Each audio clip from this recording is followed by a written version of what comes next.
America, Israel आणि इराणच्या युद्धामुळे भारतामध्ये अनेक ठिकाणी व्यवसायाला परिणाम झालेला आहे। आपण सध्या ठाण्यातील जो फेमस वडापाव आहे तो राजमाता, त्याच्यामध्ये देखील पाहायला गेलं तर गॅस तुटवड्यामध्ये त्यांना देखील आता वडापाव विकणं जे कठीण झालेलं आहे। एकीकडे तेलाच्या किमती देखील वाढलेल्या आहेत, तर दुसरीकडे वडापाव देखील वाढवावा लागेल किमतीमध्ये, हे देखील त्यांचं म्हणणं आहे। पाहायला गेलं तर आता या ठिकाणी जो गॅस सिलेंडर आहे ते 2 ते 3 असे दिवसाला या वडेपाव विक्रेत्यांना लागत असतात। मात्र याच ठिकाणी आता गॅसचा तुटवडा जाणवल्यामुळे कुठेतरी गॅस दिवसाला आता एखादा गॅस त्यांना मिळणं देखील कठीण झालेलं आहे। त्यामुळे सर्वसामान्यांना परवडणारा वडापाव येणाऱ्या काळात महाग होऊ शकतो। या येणाऱ्या काळात व्यावसायिकांना आता वडापाव सेंटर देखील बंद करावे लागेल अशी परिस्थिती ओढवलेली आहे। पाहिलं तर ठाण्यातील अनेक जे हॉटेल व्यावसायिक आहेत त्यांनी देखील आज पत्रकार परिषद घेऊन मोठा निर्णय घेण्याचा इशारा या ठिकाणी देण्यात आलेला पाहायला तर अनेक हॉटेल इंडस्ट्री जे येथे गॅस तुटवड्यामुळे आणि महागाईमुळे त्यांना मोठा फटका आपल्याला पाहायला मिळतो। त्यामुळे येणाऱ्या काळात आता युद्ध कधी थांबेल आणि त्याचे परिणाम कुठं रोखले जातील हे देखील पाहणं गरजेचं आहे। मात्र सरकारकडे अनेक लोकांची मागणी की गॅस तुटवडा जो आहे तो सुरळीत व्हावा अशी देखील त्यांची मागणी। मात्र पाहायला गेलं तर सर्वसामान्यांना परवडणारा 20 रुपयाचा वडापाव येणाऱ्या काळात महाग देखील होऊ शकतो। त्याचं कारण म्हणजे तेलाच्या किमतीमध्ये वाढ, गॅसच्या किमतीमध्ये देखील वाढ झालेली आहे। पाहायला गेलं तर दिवसभरात 2 ते 3 जे सिलेंडर बाटला जे गॅसचे लागतात व्यावसायिकांना, ते आता त्यांना मिळतो का हे देखील आपण त्यांच्याशी बातचीत करणार आहोत। तर काय सांगाल, वडापाव जे आहे सेंटर जे आहे तुमचं गेल्या अनेक वर्षापासून सुरू आहे, मात्र युद्धामुळे त्याचा परिणाम या व्यवसायावरती झालेला आहे। किती दर आहे गॅस सिलेंडरचे या ठिकाणी आणि तो मिळताना कशा प्रकारे तुम्हाला फेरफटका मारावा लागतो? सर नमस्कार, जय महाराष्ट्र। सर आता पहिला आम्हाला मोठा सिलेंडर 1800-2000 त्यांचा रेट होता। आता ते सिलेंडर ब्लॅक मार्केटमुळे इतकं महाग झालं आहे की रोज सकाळी संध्याकाळी रेट वेगळे आणि त्याला शोधायला लागतो। भरपूर त्रास झाला। असं भीती आला की आता उद्याचं दुकान कसं चालू करायचं। तर आता तेलाचा भाव पण महाग झाला आहे। आता बेकरीमध्ये मग पाव जिकडे बनतो तिकडे पण गॅसचा वापर आहे, पावचा पण रेट महाग येणार आहे। आता पुढच्या दिवसात आता आम्हाला रेट वाढवायचं, कसा वाढवायचा ते आता भीती आहे की आमच्याकडे मिडल क्लास कस्टमर आहे, तर सगळ्या प्रकारचा कस्टमर आहे। लोकांचा दिवस याच्याने चालतं की भरपूर लोकांचा की 2 वडापाव खाऊन दिवस काढू। आता उद्या आम्ही रेट वाढवलं तर ते वाढवलं तर ते रिक्षावाले असू द्या, एक लोकल पीपल असू द्या, त्यांच्या पॉकेटवर लोड पडणार, आमच्या कस्टमरला पण इफेक्ट होणार, आम्हाला इफेक्ट होणार। काय वाटतं, दिवसाला किती सिलेंडर लागतात आणि आत्ता वन करावी लागते सिलेंडरसाठी? दिवसा सिलेंडर मिळतो का तो? आणि आता सध्या त्याचे बाजारात काय किंमत आहे ब्लॅकनी द्यायला?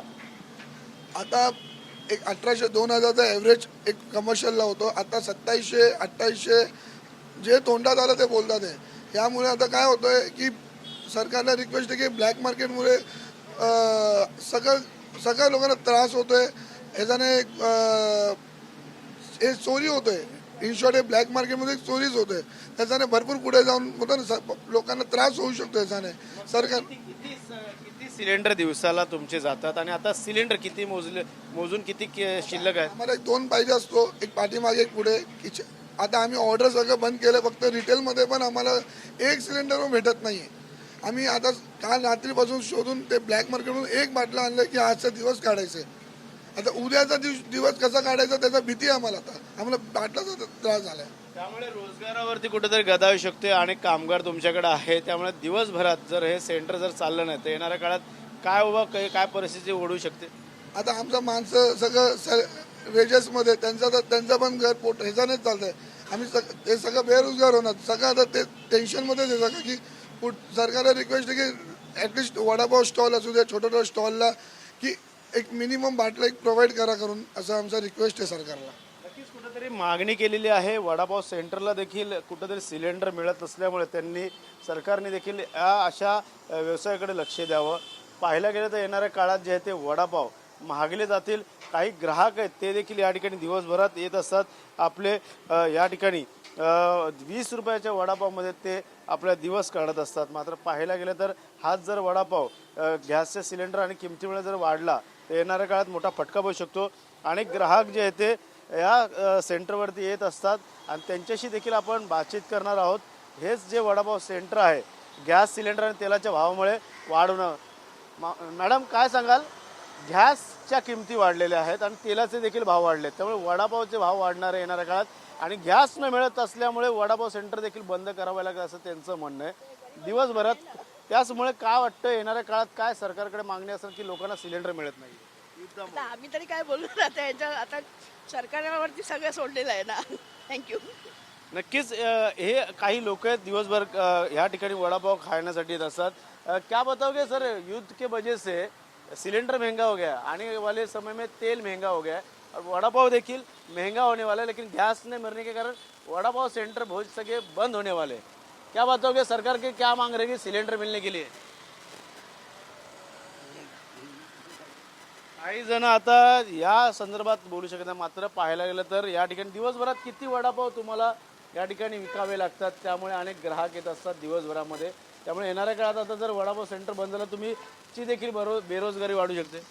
हा वाढू शकतो ना, पण आपलं हे वाढायला पाहिजे ना. आपलं गॅसचे भाव झालेले आहेत, तेलाचा भाव झालेला आहे, बेसिनचा भाव झालेला आहे. त्याच्यामुळे कसं गिराईक येणार आमच्याकडे? थोडी महागाई वाढली तर नक्कीच महागाई जर वाढली तर जी झळ जे आहे ते या ठिकाणी पोचू शकते. आणि पाहायला गेलं तर अनेक वडापाव सेंटर असेल, हॉटेल व्यवसाय असेल, यांच्यावर देखील आता बंद करण्याची वेळ येणार आहे. त्यामुळे आजच्या पत्रकार परिषदेमध्ये हॉटेल असोसिएशन काय निर्णय घेते हे देखील पाहणं गरजेचं राहणार. मात्र येणाऱ्या काळात पाहायला गेलं तर या युद्धाचा परिणाम अनेक ठिकाणी आपल्याला होताना पाहायला मिळतं. त्यामुळे येणाऱ्या काळात आता सरकार गॅस सिलेंडर संदर्भात कशा प्रकारची उपाययोजना करते हे देखील पाहणं गरजेचं राहणार आहे. कॅमेरा अथर्वसह गणेश सुरा, TV9 मराठी, ठाणे.